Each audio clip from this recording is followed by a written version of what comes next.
Hello friends, good morning. எல்லாரும் எப்படி இருக்கிறீங்க? நீங்கள் நல்லா இருக்கீங்கன்னு நினைக்கிறேன். நாங்களும் நல்லா இருக்கிறோம். Welcome to Jaya simple life style. வாங்க இன்னைக்கு நம்ம வீட்டு கிச்சனில் என்ன பிரேக்ஃபாஸ்ட் லஞ்சுன்னு பார்க்கலாம். ஃபஸ்ட்டு நான் லஞ்சு தான் செய்ய ஸ்டார்ட் பண்ணியிருக்கிறேன்.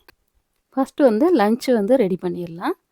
இது லஞ்சுக்கு என்ன நான் ரெடி பண்ணியிருக்கேன்னா, பீன்ஸ் பொரியல் தான் இப்போ ரெடி ஆகிட்டு இருக்கு. இந்த பீன்ஸ் பொரியல் நான் என்னோடய ஸ்டைலில் நான் எப்படி பண்ணுறேன்னு பாருங்கள். இதுக்கு நான் மிளகா பொடியோ வத்தலோ நான் சேர்க்கல. இன்றைக்கி பெப்பர் பீன்ஸ் அதுதான் இன்றைக்கி. இந்த மாதிரி நீங்களும் செஞ்சு பாருங்கள். செம்ம டேஸ்ட்டாக சூப்பராக இருக்கும். இது கூட ஒன்றும் வேண்டாங்க, கொஞ்சம் தயிர் சாதம் மட்டும் இருந்தால் போதும். அவ்வளோ ருசியாக அவ்வளோ டேஸ்ட்டாக இருக்கும். நீங்களும் செஞ்சு பாருங்கள். நார்மலாக செய்கிற மாதிரி தான். எண்ணெய் ஊற்றி கடுகு சீரகம் பொரிஞ்சதும் கருவேப்பிலை போட்டு கொஞ்சம் வெங்காயம் போட்டு நல்லா வதக்கிட்டு, அப்புறம் பீன்ஸை கழுவி அதை நார் எடுத்து பொடி பொடியாக நறுக்கி அதையும் கூட சேர்த்து நல்லா ஒரு அரை வேக்காடு தான் வேகணும். வெந்ததும் கூட உப்பு போட்டு லாஸ்ட்டாக பெப்பரை நல்லா தூவி இறக்கிற வேண்டியதான். வேணும்னா கொஞ்சம் தேங்காய் பூ சேர்த்துக்கலாம். அவ்வளோ சூப்பராக இருக்குங்க. அடுத்து இன்னொரு பொரியல் ஸ்டார்ட் பண்ணுறேன். இது என்ன பொரியல்னு பார்த்தீங்கன்னா, கீரை, அதாவது சிகப்பு தண்டு கீரை அதுதான் செஞ்சுக்கிட்டு இருக்கிறேன்.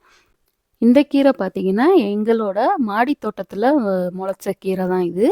நல்லா அவ்வளோ டேஸ்ட்டாக சூப்பராக இருக்குங்க.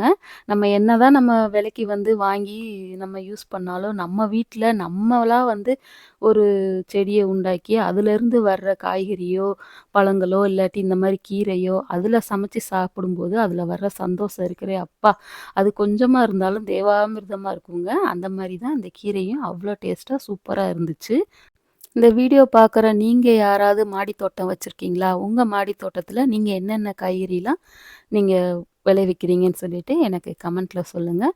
நான் ஒரு நாள் என்னோடய மாடி தோட்டத்தோட விளாக் நான் உங்களுக்காக நான் ஷேர் பண்ணுறேன். இப்போ பாருங்கள், கிட்டத்தட்ட கீரையும் ரெடி ஆயிடுச்சு.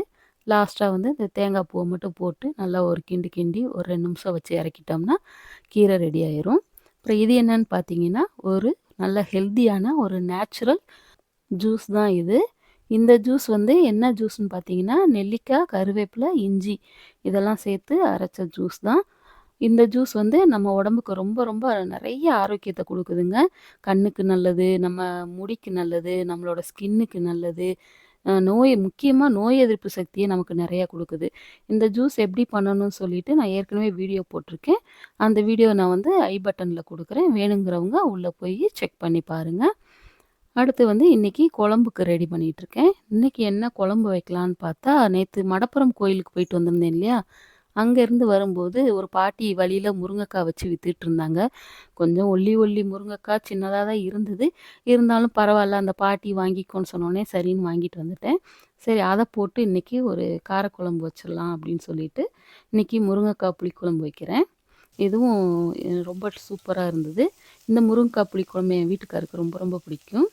இந்த குழம்புக்கு முதல்ல என்ன பண்ணியிருக்கேன்னா, பாத்திரத்தில் எண்ணெய் ஊற்றிட்டு கடுகு, சீரகம், கொஞ்சம் வெந்தயம் போட்டு நல்லா பொரிஞ்சதும் கருவேப்பிலை, அப்புறம் சின்ன வெங்காயம் போட்டு, அப்புறம் தக்காளியும் போட்டு நல்லா வதக்கிட்டு, அதில் நம்ம வெட்டி வச்ச அந்த முருங்கைக்காயை போட்டு, அதில் கொஞ்சம் மஞ்சள் தூள், கொஞ்சம் மல்லிப்பொடி, கொஞ்சம் மிளகாய் பொடி, கொஞ்சம் பெருங்காயத்தூள் இதெல்லாம் போட்டு நல்லா பச்சை வாசனை, மசாலாவோட பச்சை வாசனை போகிற அளவுக்கு வதக்கிட்டு, அப்புறம் கொஞ்சமாக தண்ணி ஊற்றி அதை வேக வச்சிடலாம். அதில் முருங்கைக்காய் அரை வேக்காடு வெந்துடும். வெந்ததுக்கப்புறம் ஒரு சின்ன நெல்லிக்காய் சைஸுக்கு புளி ஊற வச்சுருந்தேன். அதையும் கரைச்சி ஊற்றிட்டு நல்லா ஒரு கொதி வரவும் இதில் தேங்காய் அரைச்சி ஊற்றியிருக்கிறேன். நான் எந்த ஒரு புளிக்குழம்புக்குமே நான் தேங்காய் அரைச்சி ஊற்ற மாட்டேன். ஒன்லி இந்த முருங்கைக்காய் குழம்புக்கு மட்டும்தான் தேங்காய் அரைச்சி ஊற்றுவேன். இந்த தேங்காய் கூட என்னென்னலாம் போட்டு அரைச்சிருக்கேன்னு பார்த்தீங்கன்னா, ஒரு ஸ்பூன் சீரகம், ஒரு 3 பல் பூண்டு, அடுத்து 2 சின்ன வெங்காயம் இதெல்லாம் போட்டு அரைச்சி இந்த குழம்புல ஊற்றியாச்சு. இது ஒரு பக்கம் கொதிக்கட்டும். அடுத்து பாருங்கள், எல்லாமே ரெடி ஆயிடுச்சு. லன்ச் பாருங்கள், சாதம் சூடாக வடித்து வச்சாச்சு. இங்கே சிகப்பு தண்டு கீரை பாருங்கள், சூப்பராக ரெடி ஆயிடுச்சு. அடுத்து பீன்ஸ் பொரியலும் நல்லா பெப்பர் பீன்ஸ் சூப்பராக ரெடி ஆயிடுச்சு. ஆனால் கொஞ்சம் லைட்டாக கருக விட்டுட்டேன், சாரி, எதுவும் நினச்சிக்கிடாதீங்க. அடுத்து பாருங்கள், சூப்பராக நல்லா காரசாரமாக மணக்க மணக்க முருங்கைக்கீரை புளிக்குழம்பும் நல்லா ரெடி ஆயிடுச்சு. நல்லா திக்காக சூப்பராக ரெடி ஆயிருக்கு. அடுத்து மார்னிங் பிரேக்ஃபாஸ்ட்டுக்கு என்ன ரெடி பண்ணியிருக்கேன்னு பார்த்தீங்கன்னா, இன்றைக்கி கோதுமை சம்பா ரவை உப்புமா தான். இந்த உப்புமா வெறுமனே தாளிச்சு பண்ணாம, இது கூட வந்து கொஞ்சம் வெஜிடபிள்ஸ் சேர்த்துருக்கேன். இதில பீன்ஸு, கேரட் மட்டும் நான் சேர்த்துருக்கிறேன். இதில நீங்க என்ன வெஜிடபிள்ஸ்னாலும் கூட சேர்த்து பண்ணலாம். ரொம்ப சூப்பரா இருக்கும். இந்த மாரி பண்ணும்போது குழந்தைங்க விரும்பி சாப்பிடுவாங்க. இன்னைக்கு மார்னிங் கோதுமை ரவா உப்புமா தான் ரெடி ஆயிருச்சு. அவ்வளோதான் இன்னைக்கு சமையல். நாளைக்கு என்ன சமையல்னு நாளைக்கு வீடியோல பார்க்கலாம். இந்த வீடியோ பிடிச்சிருந்தா லைக் பண்ணுங்க, ஷேர் பண்ணுங்க, மறக்காம சப்ஸ்கிரைப் பண்ணுங்க. தேங்க் யூ ஃபார் வாட்சிங்.